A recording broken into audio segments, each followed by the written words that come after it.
Exodus 16, manna and quail. As soon as we get a minute in, let people start to come in. I'll start to read. So it looks like it's just a little over a page of the story is. So just waiting until everyone comes in. I don't know what to say during this time. I mean, I just try to let the time go by, giving people a chance to come in so they don't come in the middle of me reading. I'm sure people are doing that anyway, but just in case there's anybody who jumped up to the notification and got on there within time, within the minute, they got to hear the whole entire thing. So, but we're about there. So, Kevin, if you come in, hello. All right, here we go. So this is Exodus 16, manna and quail. The whole Israelite community set out from Elim and came to the desert of Sin, which is between Elim and Sinai. On the 15th day of the second month after they had come out of Egypt, in the desert the whole community grumbled against Moses and Aaron. The Israelites said to them, "If only we had died by the Lord's hand in Egypt. There we sat around pots of meat and ate all the food we wanted, but you have brought us out into this desert to starve this entire assembly to death." Then the Lord said to Moses, "I will rain down bread from heaven for you. The people are to go out each day and gather enough for that day. In this way, I will test them and see whether they will follow my instructions. On the sixth day, they are to prepare what they bring in, and that is to be twice as much as they gather on the other days." So Moses and Aaron said to all the Israelites, "In the evening you will know that it was the Lord who brought you out of Egypt, and in the morning you will see the glory of the Lord, because he has heard your grumbling against him. Who are we that you should grumble against us?" Moses has also said, "You will know that it was the Lord when he gives you meat to eat in the evening and all the bread you want in the morning, because he has heard your grumbling against him. Who are we? You are not grumbling against us, but against the Lord."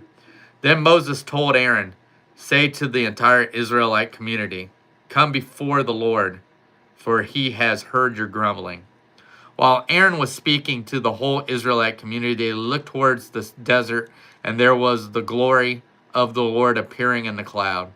The Lord said to Moses, "I have heard the grumbling of the Israelites. Tell them, at twilight you will eat meat, and in the morning you will be filled with bread.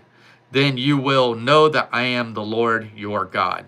That evening, quail came and covered the camp, and in the morning there was a layer of dew around the camp. When the dew was gone, thin flakes like frost on the ground appeared on the desert floor. When the Israelites saw it, they said to each other, "What is it?" For they did not know what it was. Moses said to them, "It is the bread the Lord has given you to eat. This is what the Lord has commanded. Each one is to gather as much as he needs. Take an omer for each person you have in your tent." The Israelites did as they were told. Some gathered much, some little, and then they measured it by the omer. He who gathered much did not have too much, and he who gathered little did not have too little. Each one gathered as much as he needed. Then Moses said to them, "No one is to keep any of it until morning." However, some of them paid no attention to Moses. They kept part of it until morning. But it was full of maggots and began to smell, so Moses was angry with them. Each morning everyone gathered as much as he needed, and then the sun grew hot and melted away. On the sixth day they gathered twice as much, 2 omers for each person. And the leader of the community came and reported this to Moses. He said to them, "This is what the Lord commanded. Tomorrow is to be a day of rest, holy Sabbath to the Lord. So bake what you want to bake and boil what you want to boil. Save whatever is left and keep it until morning." So they saved it until morning as Moses commanded, and it did not stink or get maggots in it. Eat it today, Moses said, because today is a Sabbath to the Lord. You will not find any of it on the ground today. 6 days you are to gather it, but on the seventh day, the Sabbath, there will not be any. Nevertheless, some of the people went out on the seventh day to gather it, but they found none. Then the Lord said to Moses, how long will you refuse to keep my commands and my instructions? Bear in mind that the Lord has given you the Sabbath. That is why on the sixth day he gives bread for 2 days. Everyone is to stay where he is on the seventh day. No one is to go out. So the people rested on the seventh day. The people of Israel called the bread manna.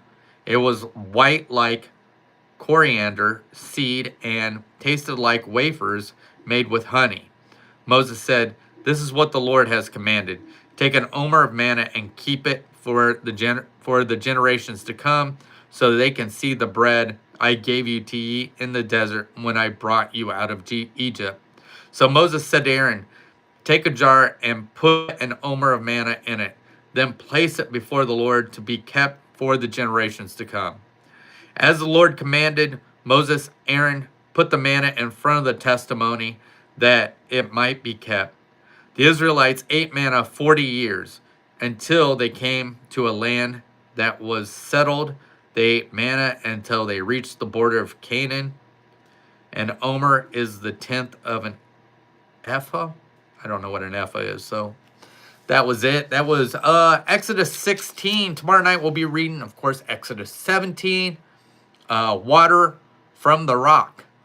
So I don't think they're talking about Dwayne Johnson. But anyhow, thank you guys for joining me. I hope you come back tomorrow and join me with this. And I hope you all have a good night, and we'll see you later.